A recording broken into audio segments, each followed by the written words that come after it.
Just as the first flintlock pistol was created in 1448, a great arcane cataclysm known as the Eternal Drought shattered the world of Galdora. Most freshwater lakes and other natural resources vanished overnight. Crops could no longer grow. Thousands died from famine and dehydration. Half the world became inhospitable in an instant.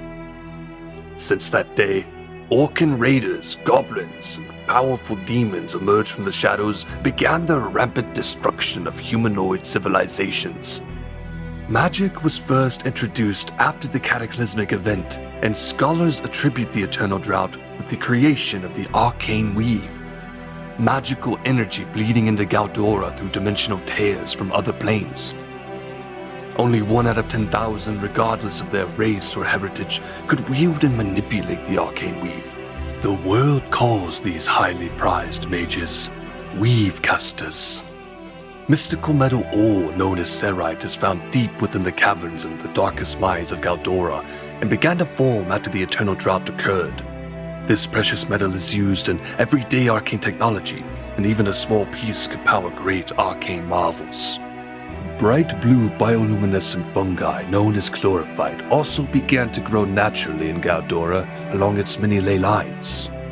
Scholars speculate something far below these ley lines caused this phenomena, but why it grows or even exists is still a mystery.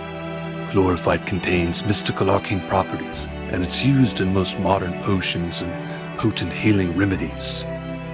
Unfortunately, these ley lines attract beasts, monsters, and arcane anomalies that seek the fungi's arcane power, which makes it dangerous and difficult to collect.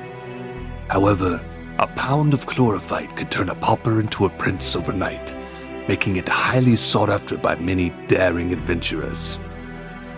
In the year 1450, 2 years after the Eternal Drought, the continent of Avendor was plagued by hordes of Orcan raiders and was on the brink of destruction. It wasn't until 5 years later when 4 squabbling sibling nobles and rulers of Avendor united under one banner that the invaders were pushed back.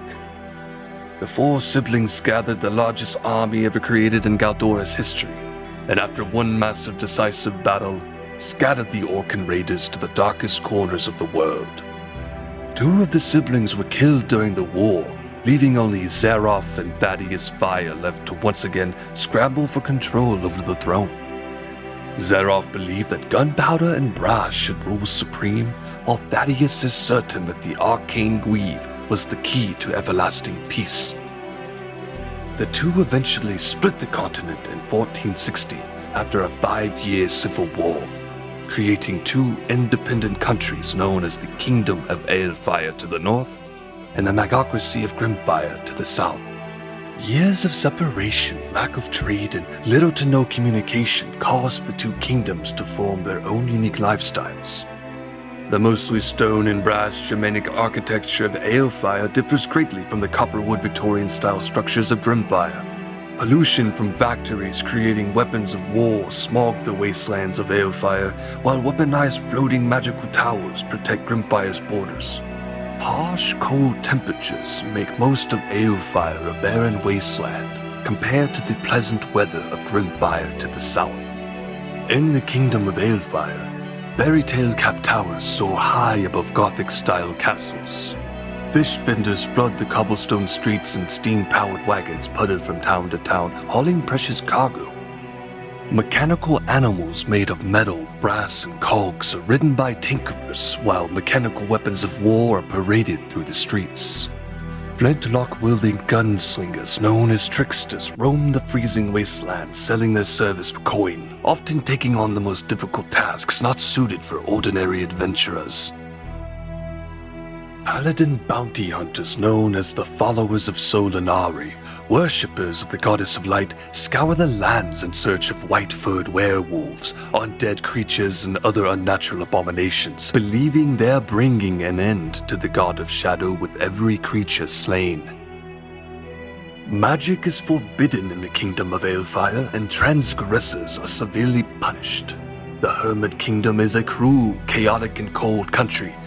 Nowhere outside its settlements are truly safe, and sometimes even towns get razed to the ground by raiders or rapidly forming natural disasters.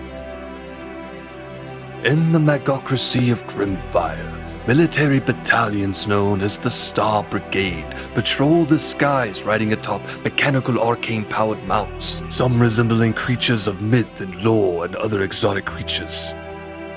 Grimfire controls the only Serite mine on the continent of Avender, and its location is a closely guarded secret. A valley of chlorophyte mushrooms grow along a massive ley line within the wildroot forest and is harvested by brave foraging adventurers and wandering druids called spore walkers. Levitating towers made from white stone house the Star Brigade, garrison soldiers, nobles, as well as the Arcane Council, an oligarchy of mages that act as advisors to their supreme leader, Prime Magistrate Thaddeus Fire. The capital of Grimfire, Warstone, where the Arcane Council resides, is surrounded by valuable copper trees, and the towns that harvest them have turned Grimfire into an economic powerhouse. Arcane academies for young Weavecaster students float in the skies above Grimfire, which teaches the young mages to control and harness their power. Students are highly prized among Grimfire's society and seldom leave their luxurious, militarized sky encampments. Most graduates are encouraged to join the Star Brigade or to use their power for the greater good of Grimfire. These arcane academics are generally hailed as heroes within the kingdom and are treated as first-rate citizens. Ancient mechanical constructs called Draylen awoke after the eternal drought and are naturally drawn to the arcane. They freely roam the lands of Grimfire, seeking out arcane masters as well as a general sense of purpose. These sentient middle beings were created centuries ago by a lost civilization, and any attempt at reverse engineering their design has resulted in failure. Draylen are rare in Elfire as magic is forbidden, but they can be found acting as servants and stewards to nobles and high-ranking military personnel within major towns and cities.